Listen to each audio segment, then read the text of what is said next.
मैं सदन को रिक्वेस्ट करता हूं कि ये अमेंडमेंट को स्वीकार करें और पारित करें।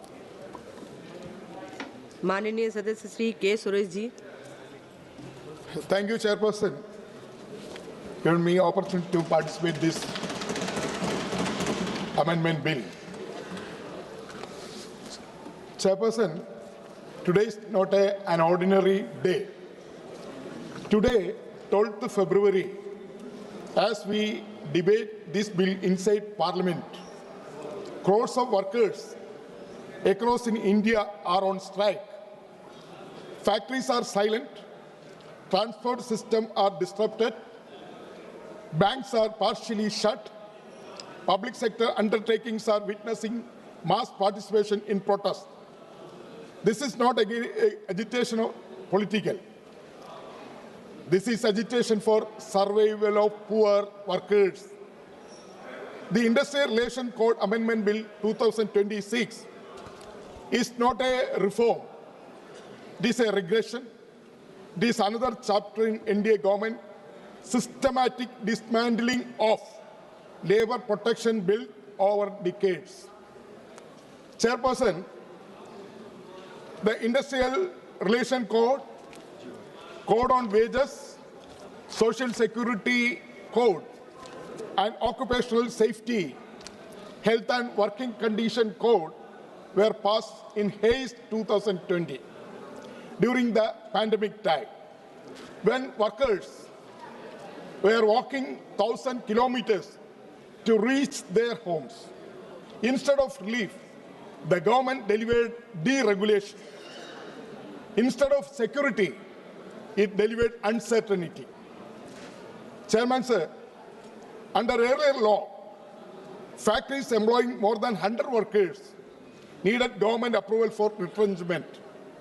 This government raised further strength limit to 300 workers. Now, this amendment further strengthened that dilution. Let us understand what this means. 70% of manufacturing units fall below 300 workers. Lack of workers can be terminated without prior approval. Closure decision can be taken without meaningful scrutiny. At a time when unemployment rate among youth remains high, this government is institutionalizing insecurity. CMIE data has consistently shows elevated unemployment, especially among educated youth. Yet instead of strengthening employment protection, this government weakens it. Chairperson, the code imposes mandatory 14 days notice for strikes, provision of strike during conciliation, complex recognition rules for unions. In effect, it transforms the right to strike into a procedural mass. Our chief architect of Indian Constitution, Dr. B.R. Ambedkar, said, industrial peace cannot be secured by suppressing legitimate aspiration of labor. This government believes industrial peace can be manufactured through legal restriction. This is not democracy. That is control. Today, over 90% of Indian workforce is informal. Gig workers number in millions. Contract labor is expanding rapidly. Yet the Social Security Code provisions, no universal pension, no unemployment insurance, no strong employer contribution mandate for gig workers. Instead of universalization, Social Security, the NDA government has formalized informalization. Madam, data on labor distress, let us place fact on record. Real wage growth for rural laborers has stagnated recent years. Food inflation continues to affect working class and households. Female labor force participation remains uneven. Worker participation in trade unions has declined due to restrictive provisions.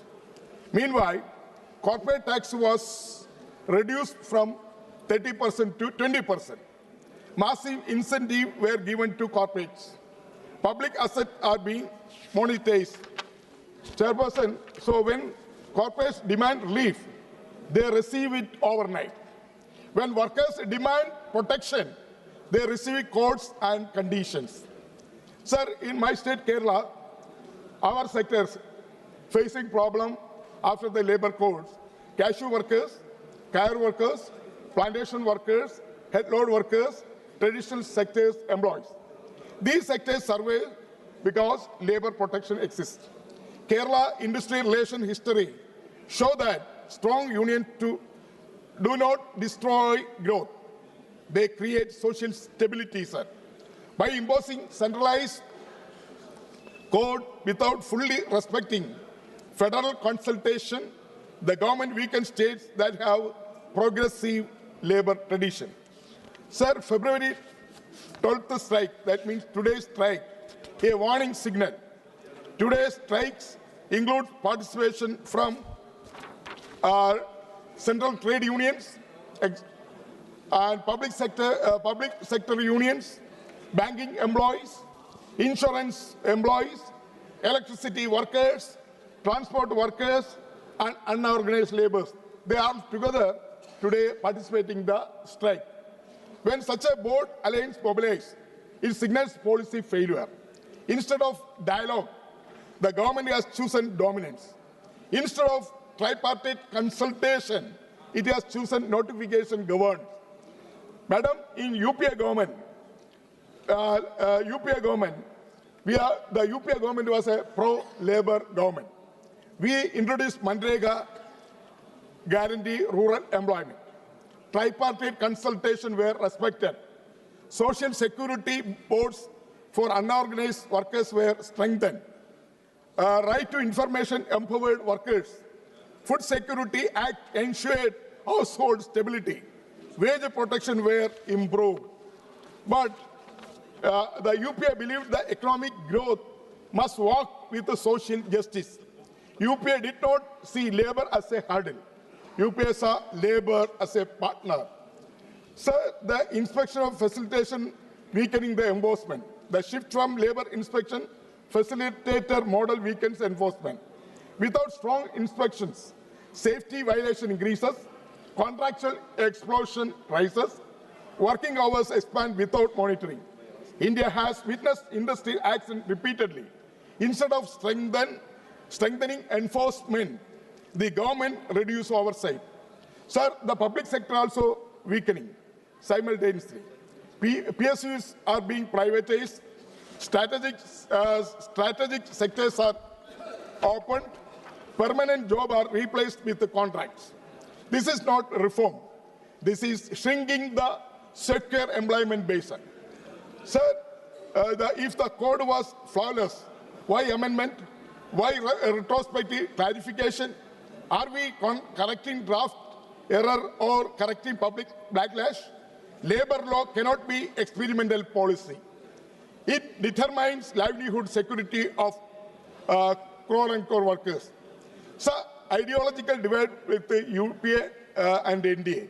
The NDA model, deregulation, corporate conciliation, weak universalization, and flexible labor markets.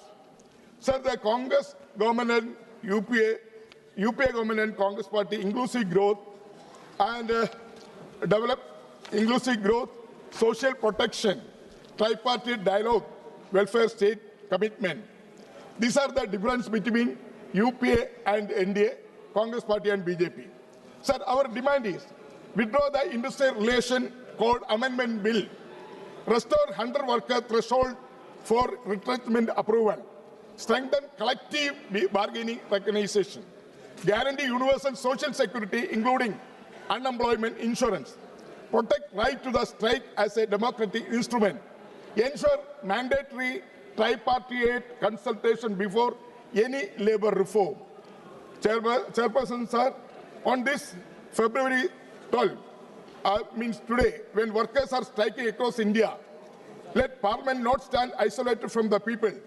A nation that weakens its workers weaken the future. You cannot build a developed India on insecure labor. Development without dignity is exploitation. Growth without protection is injustice. This bill must be reconsidered. It must be reviewed. It must be withdrawn. Stand with workers, the entire opposition parties are stand with workers, stand with the justice, stand with the constitution. Thank you.